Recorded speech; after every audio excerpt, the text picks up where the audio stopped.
आज आपण भेट देणार आहोत जगातील सगळ्यात हेवीली प्रोटेक्टेड बॉर्डरला, जी साऊथ कोरिया आणि नॉर्थ कोरियाला डिवाईड करते आहे, जे 1950 पासून टेक्निकली एकमेकांशी लढत आहेत, ज्याचा बफर झोन 241 किलोमीटर लांब आणि 4 किलोमीटर रुंद आहे. होय, आपण जातो DMZ म्हणजे डिमिलिटराइज झोन. हॅलो, आज आमचा कोरियामधला थर्ड डे आहे आणि आज आम्ही जाणार आहोत DMZ म्हणजे डिमिलिटराइज झोन, जी नॉर्थ कोरिया आणि साऊथ कोरियाची बॉर्डर आहे. ही बॉर्डर 1953च्या युद्धानंतर सुरू करण्यात आली होती. 24 किलोमीटरचा एरिया आहे हा, आणि हा आम्ही ग्रुप टूर केलेला आहे क्लूक तर्फे, आणि एक 8 ते 9 तासांचा हा प्रवास असणार आहे. म्हणजे या 8 ते 9 तासामध्ये आमचा फर्स्ट जो ब्रिज आहे पॉईंट, तो आहे सस्पेन्शन ब्रिज. आधी ते आम्हाला 1.5 तास त्या सस्पेन्शन ब्रिजवर येणार आहेत, गामास्कन सस्पेन्शन ब्रिजला.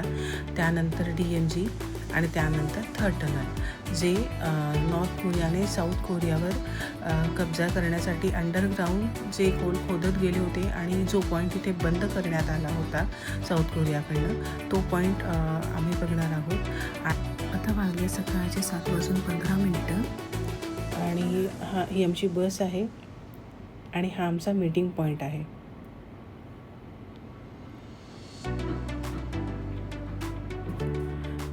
आणि आमच्या हॉटेलपासून साधारण 7 ते 8 मिनिटाच्या अंतरावर हा मीटिंग पॉईंट आहे. तर बसमध्ये बसलो आहे आम्ही, आणि बस तशी खूप कम्फर्टेबल आहे, आणि या बसमध्ये वायफाय सुद्धा आहे. तर इथली लोक वेळेच्या बाबतीत अतिशय पंक्च्युअल आहेत. आम्हाला 7:35चा टायमिंग होता डिपार्चरचा. त्यांनी साधारण 5 ते 10 मिनिटं आधी यायला सांगितलं होतं. आम्ही याबरोबर तसं पोहोचलोय. आमच्या आधीच तिथे बहुतांशी लोक पोहोचलेले आहेत. आता फक्त 2-3 लोकांसाठी वेट करताय. त्यांनी सांगितलं की वेळेत तुम्ही आला नाहीत तर बस तुम्हाला मिस करावी लागेल. ते कोणासाठीही वेट करत नाही. ही फार चांगली गोष्ट आहे, वेळेच्या बाबतीत पंक्च्युअल असणं. ग्रुप टूर बुक करताना ग्रुपवर तुम्हाला DMZचे अनेक ऑप्शन दिसतील. गामास्कनसोबत तुम्हाला दुसरा एक सस्पेन्शन ब्रिजसुद्धा दिसेल, ज्याचं नाव आहे माजांग लेक सस्पेन्शन ब्रिज.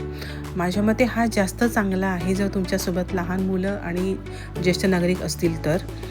कारण गामास्कनसाठी आपल्याला 10 ते 15 मिनटाचा ट्रेक करावा लागतो. बऱ्यापैकी उंच आहे तो. ज्येष्ठ नागरिक असेल तर प्रॉब्लेम येतो, पण हा चांगला सोपा आहे आणि जास्त सुंदर आहे. हा आहे माजांग लेक सस्पेन्शन ब्रिज.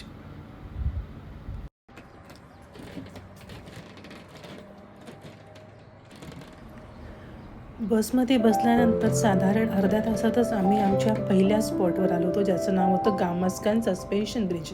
याला रेड ब्रिज म्हणून सुद्धा ओळखलं जातं. या डोंगराचं नाव गामास्कन आहे, त्यामुळे याला गामास्कन सस्पेन्शन ब्रिज. सस्पेन्शन म्हणजे झुलता ब्रिज. हा कोरियामधला मुख्य सस्पेन्शन ब्रिजपैकी एक आहे. हा पूल जे गामास्कन पर्वतावर पाजू नावाचं शहर आहे तिथे सिच्युएटेड आहे.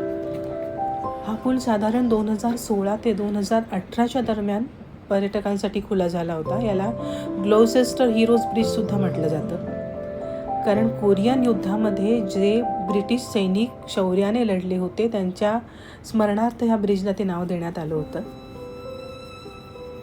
डिमिलिटराइज झोनपासून जवळ असल्यामुळे ह्या पुलाला एक वेगळं महत्त्व प्राप्त आहे. यामुळे आपल्याला कोरियाचा इतिहास, निसर्ग आणि साहस याचा सुंदर संगम बघायला मिळतो. खरोखर इथला निसर्ग ह्या लोकांनी खूप छान जतन केला आहे. त्यानंतर आम्ही DMZकडे रवाना झालो, जे पाजू विलेजला सिच्युएटेड आहे. पाजू विलेजला एंट्री करतानाच साऊथ कोरियन सोल्जर्स बसमध्ये येतात. त्यावेळेला व्हिडिओग्राफी, फोटोग्राफी अलाउड नसते. ते तुमचा पासपोर्ट वगैरे चेक करतात. DMZचा पहिला आमचा स्पॉट होता इमजिनकाक पार्क. इमजिन नावाची नदी आहे नॉर्थ कोरियाला, त्याच्यावरून हे नाव पडलं आहे. अर्थात इमजिनकाक नावाचं मेट्रो स्टेशनसुद्धा आहे इथे.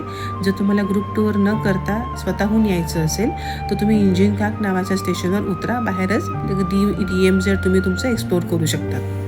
साधारण पण सेऊलपासून इथे यायला 2 ते 3 तास तुम्हाला लागतील.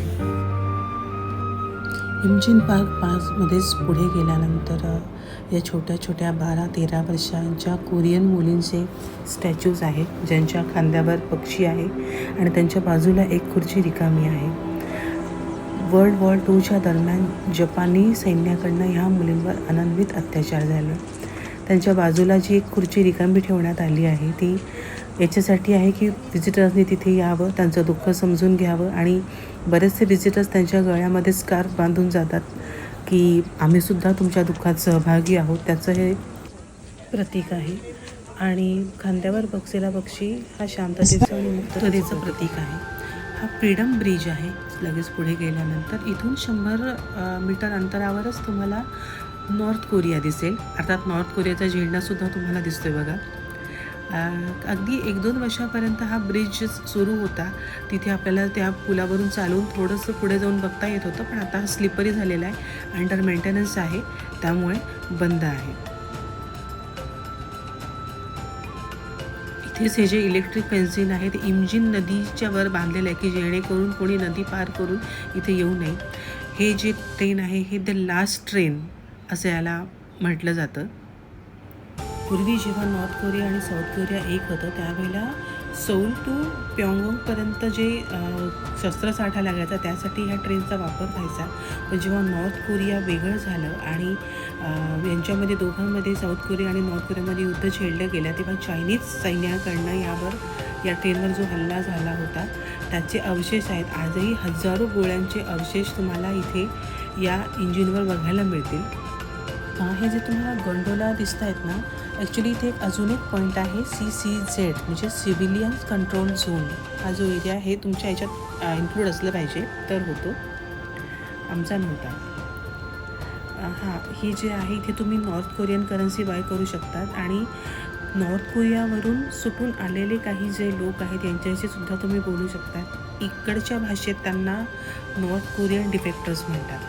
इथे त्यांनी तसं ते एक विलेज उभं केलेलं आहे की नॉर्थ कोरियामध्ये कसं आहे लाईफ लोकांचं आणि त्यांची घरं कशी आहेत वगैरे. त्याप्रमाणे आम्ही तिथे गेलेलो. तुम्हाला ती करन्सी की काही पोस्ट स्टॅम्प वगैरे विकत पण घेता येतात. जसं की तुम्हाला बघता येईल की तिथल्या सोल्जर्सचे युनिफॉर्म्स वगैरे बघायला मिळतील. वॉरच्या दरम्यान वापरण्यात आलेले जे काही अस्त्रशस्त्र त्यांची माहिती वगैरे सगळं इथे दिलेलं आहे.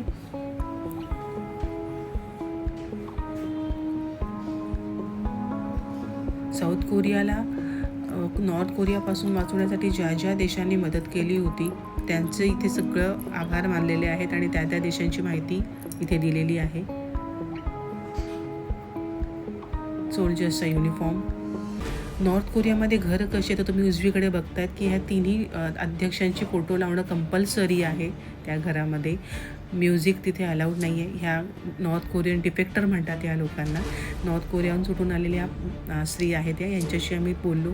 त्यांनी आम्हाला तिथे झालेल्या अत्याचारांबद्दल पूर्ण कल्पना दिली, तिथल्या लाईफस्टाईलबद्दल.